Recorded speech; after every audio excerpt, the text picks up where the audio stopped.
Hey everyone, this is Athletes and Antiquities, and in today's video, we are going to answer the question, is Sword and Shield the golden age of Pokemon cards?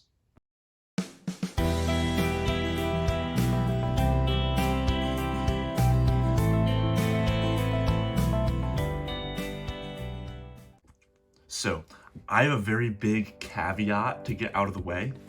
I was not around when Pokemon hit the West in 1999.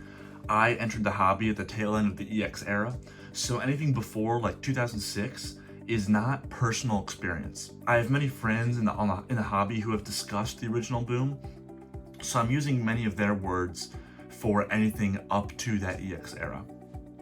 So when I look at the golden age of cards, I'm not just considering the cards themselves, but I'm also considering the fanfare around the hobby. There are three major high points in Pokemon's history that I will be comparing here. And of course, all of these are my opinions, so you're more than welcome to let me know in the comments whether you agree or you disagree with them about anything that I'm saying. So the first major peak in the Pokemon hobby was that original Tidal Wave that hit the West in 1999. I've discussed the history of Pokemon booms in a previous video that I'll link. So if you want to check out the history of the Pokemon booms, you can enjoy that. But every aspect of Pokemon, from the games to the show to the movie to the cards to the merchandise, they all hit Japan at different times. But when it crossed continents, we all got it at once. So all of a sudden, Pokemon was everywhere in every type of media. Kids were consumed by this new world, and it was truly a wonderful time. You know, there are some negatives I would like to discuss, however. And due to the game being so new, there was a lack of diversity in strategy with people actually playing the game.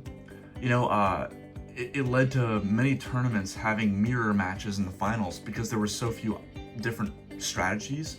Usually there was one or two that were the best, and most of the top players had them. So in addition to the playability though, the card art was not very adventurous.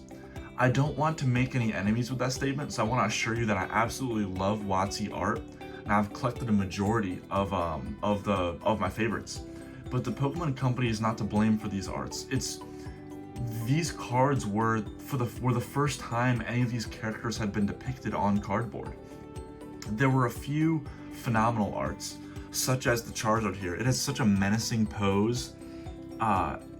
Despite it being like the first depiction of it, they could have gone bland, but they didn't. They made this menacing pose. He's breathing the fire out to the side there. It's just a phenomenal pose, but many of them weren't like that, you know?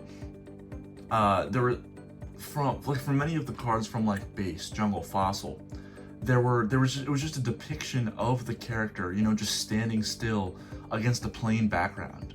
We didn't start seeing diverse art and experimental poses until like Rocket.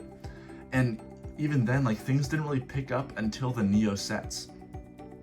Neo and E-Series had some phenomenal art, such as the cards I'm featuring here, but by this time, the popularity of the hobby had diminished tremendously from its original release. And it's hard for us to consider sets from low points in the hobby as the golden era, because even though they may have had phenomenal art, there was not much excitement around them, which is equally as important to me. So that was the original era, and then I talked about why I don't consider Neo a golden age, despite it having phenomenal art. But the next one that I do consider a major peak is around 2016. We're jumping forward a long time to 2016, which I have here with my my Generations Charizard promo. But it was around 2016 Pokemon Go boom. So Pokemon Go and Evolutions, you know, kind of hit in very similar time frame, which was genius by the Pokemon hobby, by the Pokemon Company. But it brought back many people due to this like nostalgia from their youth. They were able to catch the original 151 out in the wild, out in the wilderness, out in the real world, and they also had Evolutions, you know, redoing base set and not really reimagining it, more just like making it with modern playability. But it was a phenomenal time for the fanfare around the hobby, but I don't think it was the TCG's golden age because much of the attention was on vintage cards. I'm a vintage collector myself, so this isn't to say the intention on vintage is bad, but for a true golden age to have strength, there needs to be more attention around modern than vintage. And that might be a hot take, but in my opinion, if everyone only cares about vintage, it's harder for the company to produce modern sets, meaning that the future of the hobby is uncertain. If the future of the hobby is uncertain, how can it really be a golden age? People still opened modern product in the XY era, but it was not seen as particularly special in the moment. There were exceptions, like, Flashfire was very popular and did very well. It was also very hard to find. But XY sets, for the large majority, sat on store shelves for years below MSRP. This had been seen before in low points in the hobby. But for that to be happening during a boom period was fairly unusual. Usually, like, when things are on shelves for years not selling, it's during the low points. It's during EX. It's during Diamond and Pearl. It's during Heart Gold Soul Silver. It's not during a boom period. Because vintage was booming, but modern was kind of stagnant during this time. But that brings us to the present, which I have with this Mew here. We're coming off of a historic high in the hobby. There's unheard of attention on every aspect of the hobby, which is a very important point. There's no lagging element of the TCG. If you held any item from before the boom to after it, you came out on top tremendously. This isn't to say that a golden age requires things becoming more expensive, it certainly does not, but rather it's more to show that every aspect of the market was loved. Even now, as we're coming off the highs of 2020 through 2022, the hobby feels vibrant. There are new people entering every day, discovering a love for Pokemon, or returning fans feeling nostalgic towards their childhood. WotC cards here have strong markets. People are buying WotC in droves. Mid-era as well. Mid-era has an emerging strong market. Gold Stars were already a market, but the EXs and the Holos are a very emerging market right now, but it's very strong.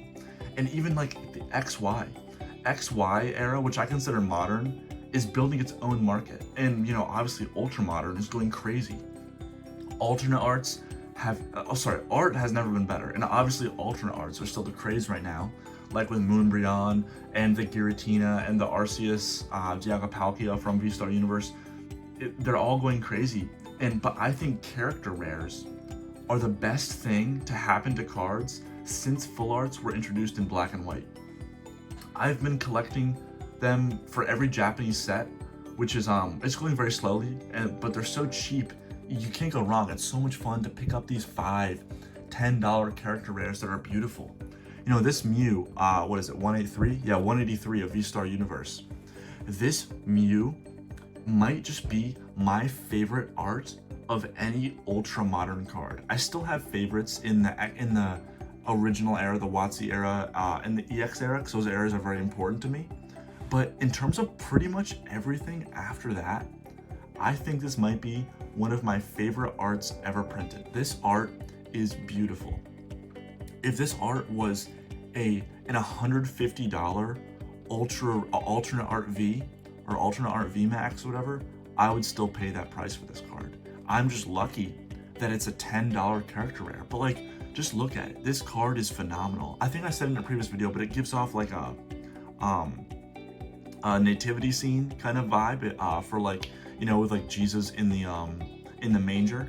It gives off that vibe with this the prince of the forest, this mythical being surrounded by just nature. They're all looking at him with this sort of awe to see him in person. It's just such a beautiful art, and cards like this are why the answer to my question is yes.